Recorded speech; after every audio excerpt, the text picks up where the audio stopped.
नमस्कार बंधुरा प्रियंका रान्नाघरे आपनादेरके स्वागत। आज के आमी किछु सिक्रेट टिप्स सह आपनादेरके एचोर चिंगड़ी बानानोर सहज रेसिपि शेयर करब। এই টিপসগুলি ফলো করলে আপনাদের এঁচোড় চিংড়ি খুব সহজেই আপনারা বানাতে পারবেন। তো চলুন শুরু করা যাক রেসিপিটা। এখানে সরষের তেলে বানাবো পুরো রেসিপিটা, তাই সরষের তেলে গরম করে নিয়ে আলু ভেজে নেব ভালো করে।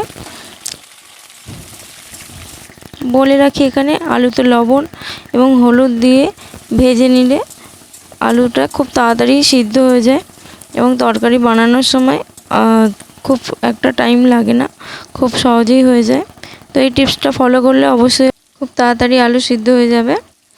তো এইভাবে 5 থেকে 7 মিনিট আমরা আলুটাকে নেড়ে চেড়ে ভেজে নেব।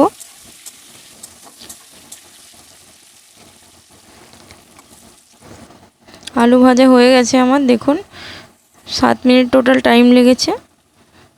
এরপরে ওই কড়াইতে আমি চিংড়ি মাছ ভেজে নেব। এর জন্য চিংড়ি মাছে লবণ আর হলুদ মাখিয়ে রেখে দিয়েছিলাম। ভালো করে ভেজে নেব চিংড়ি মাছটা। এক্ষেত্রে বলে রাখি চিংড়ি মাছ বেশি লাল করে ভাজবো না, কারণ অল্প একটু ভেজে নিলে 2 থেকে 3 মিনিট চিংড়ি মাছ ভাজা হয়ে যায়। বেশি ভাজলে চিংড়ি মাছের যে জুসিনেসটা ওটা নষ্ট হয়ে যায়। তো হালকা 2 থেকে 3 মিনিট ভেজে নিলেই হয়ে যাবে। এখন চিংড়ি মাছ আমার হয়ে গেছে, তুলে নেব আমি। এর মধ্যে কড়াইতে তেল দিয়ে এঁচোড়টা আমি সিটি দিয়ে রেখেছিলাম, ওটা ভেজে নেব। এঁচোড়ে 2টো সিটি দিলেই এঁচোড় ভালোভাবে সিদ্ধ হয়ে যায়। তো ওটা তরকারি রান্না করার সময় আর বেশিক্ষণ টাইম লাগে না। তো আপনারা এমনিও ভাপিয়ে নিতে পারেন, সিটি দিয়ে নিলে তাড়াতাড়ি হবে। হলুদ আর লবণ দিয়ে আরেকটু ভেজে নেব।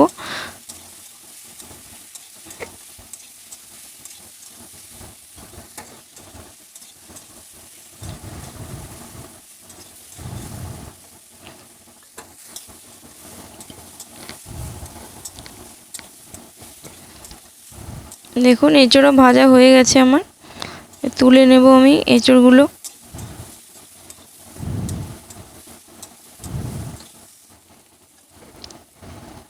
কড়াইতে তেল দিয়ে এর মধ্যে আমি গোটা জিরে ফোড়ন দিয়ে দেব।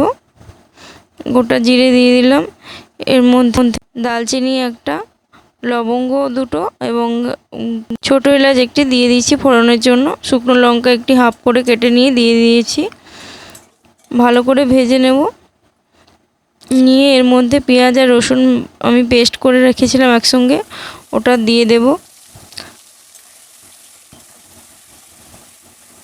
পেঁয়াজ আর রসুন একসঙ্গে পেস্ট করে রাখলে পেঁয়াজ এবং রসুনের যে ভাজার কাঁচা গন্ধটা ওটা চলে যায়। ভাজার সময় একসঙ্গেই ভাজা হয়ে যাবে। এটা আলাদা আলাদা করে ভাজতে হবে না, একই সঙ্গে দুটো ভালোভাবে ভাজা হয়ে যাবে। আদা জিরেটা আমি পরে দিচ্ছি।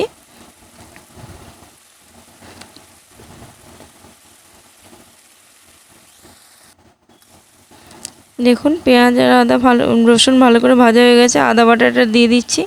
এখানে আদা 1 ইঞ্চির মতো এবং জিরে 1 চামচের মতো আমি পেস্ট বানিয়ে নিয়েছিলাম। টমেটো 2টো পিউরি বানিয়ে রেখেছিলাম, দিয়ে দিলাম। 2টো ছোটো সাইজের টমেটো দিয়েছি। এরপরে লবণ দিয়ে দিয়েছি 2 চামচ, আর হলুদ দিয়ে দেবো 1/2 চামচ, লঙ্কা গুঁড়ো দিয়ে দেবো 1 চামচ। ভালো করে মিক্সড করে নেব। আমি চাপা দিয়ে 2 মিনিটের মতো কষে নিয়েছি মশলাটা। চাপা খুলে আর একটু কষিয়ে নেব। এর মধ্যে টক দই আমি 2 থেকে 3 চামচ দিয়ে দেব।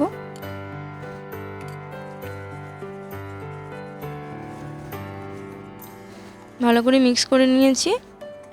এরপরে চাপা দিয়ে আরও কিছুক্ষণ হতে দেব। দেখুন মশলা তেল ছেড়ে দিয়েছে। আরও একটু নেড়ে চেড়ে এর মধ্যে আমি ভেজে রাখা আলু এবং এঁচোড়টা দিয়ে দেব। তার সঙ্গে চিংড়ি মাছটাও দিয়ে দেব, যাতে চিংড়ি মাছটা ভালোভাবে এঁচোড় আর আলুর সঙ্গে মিক্স হয়ে যায় মশলার সঙ্গে।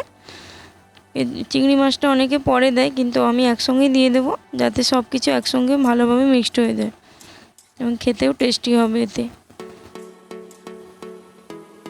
দিয়ে দিচ্ছি চিংড়ি মাছগুলো। এবার ভালো করে মিক্সড করে নেব এবং জল দিয়ে দেব। আপনারা যতটা গ্রেভি রাখতে পছন্দ করেন ততটাই দেবেন। আজকে আমি একটু গ্রেভিটা কম রাখবো, তো জল সেরকমই দেবো আমি। জলটা আপনাদের পছন্দ অনুযায়ী দেবেন।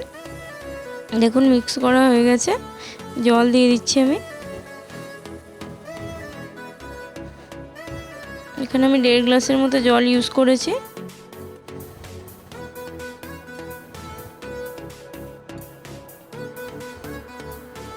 এরপরে 10 থেকে 12 মিনিট আমি ভালো করে ফুটিয়ে নেব। দেখুন হয়ে এসেছে আমার তরকারিটা।